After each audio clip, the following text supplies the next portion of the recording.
Here is your account update. Strange new respect. Over the years, whenever I would hear mention of Tory Heritage Minister James Moore, it was often superlative stuff.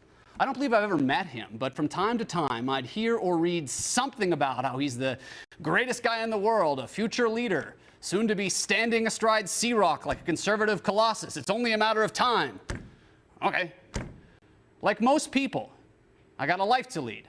So when I hear tell of some Canadian politician whose sheer awesomeness defies words, I say, great. Glad he's on our side.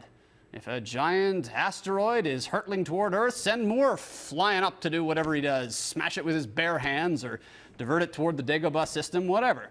Good stuff.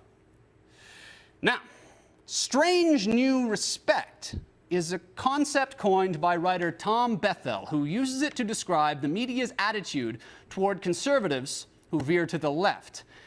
I begin to wonder if all this talk I've heard about how this amazing man Moore eats lightning and craps thunder could be a function of that principle. I wonder because in recent days I've seen James Moore interviewed on a couple programs here on Sun News Network. The Source with the Godfather, Ezra Levant, and Canada Live, hosted by the face of news, Krista Erickson. The minister is, of course, welcome to come in here, too, if he wants. I'm an easy touch. But if U.S. President Barack Obama accepts his standing invitation to appear on the Caldwell account, we may have to bump him. We have talked a lot about arts grants and media subsidies on this program. So we were curious what the heritage minister of a conservative majority government would have to say about these long-standing concerns. We were unsettled, you could say, by his distinctly lefty-sounding definitions of censorship and art, more on which in a moment, but also by his seeming intransigence on scaling back the over $1 billion you send to the CBC every year. I've never worked at the CBC, doubt I ever would. I'm just a guy who pays taxes and watches telly. Okie doke? I'm sure they have some good people at CBC. The law of averages says they must, since they've got so many folks crawling around that building.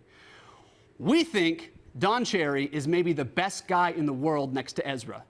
And we would like to see him next to Ezra. Could you imagine? Anyway, this is the thing.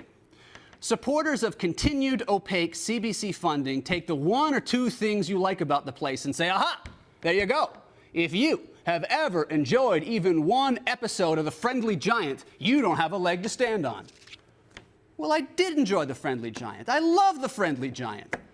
I often wondered why the giraffe was orange, but I guess if we gave them $2 billion, they could have painted the thing the right color, but whatever. And I won't hear one word of criticism directed toward Mr. Dressup. Casey, Finnegan, and Ernie Coombs are sacred to this program. Test us on this, and we will pack you into that tickle trunk, and you will never be heard from again. But you know what? I don't see $1 billion there. Which leads us to the issue of CBC transparency, as we have discussed with Papa Bear Mark Bonikowski on this program. Where does our money go? That's not an impertinent question, is it? It's our money. What do we pay people, and what do we invest in precisely? What are we shelling out for Mansbridge's hairdresser? Details, people. Will a man like James Moore, who says many of the same things I'd expect from a Liberal or, dare I say it, NDP Minister of Heritage, actually provide this information? Okay, we're not out to embarrass people. But if it's our money, and it is, we should be part of, or at least aware of, what decisions are being made with it. For goodness sake, we are told how much the Prime Minister gets paid. Why not Peter Mansbridge? At $1.1 billion, we spend maybe twice as much on the CBC as we do on Parliament altogether. So again, why can't we know? A couple more things that really gave us pause about Minister Moore. One, the way in which he hectored the face of news about calling the CBC the state broadcaster, as he insisted that's not quite accurate. Look, state broadcaster has just the right Soviet-sounding tone for that operation, so the moniker lives on. But the insistence that only his terms be used reminded us of the left in general. You know that when someone is telling you what you may or may not say, it's almost always some great big lefty. Second, he suggested that politicians should not be deciding what is art, then said that to pull funds would take us down the road towards censorship. Well, unless we give arts grants to every single person who asks for one, and maybe we are, politicians are already making that decision because someone gets told no. More troubling, though, is the equating of reduced government funding with censorship. Not forcing us to pay something is not the same as censoring it.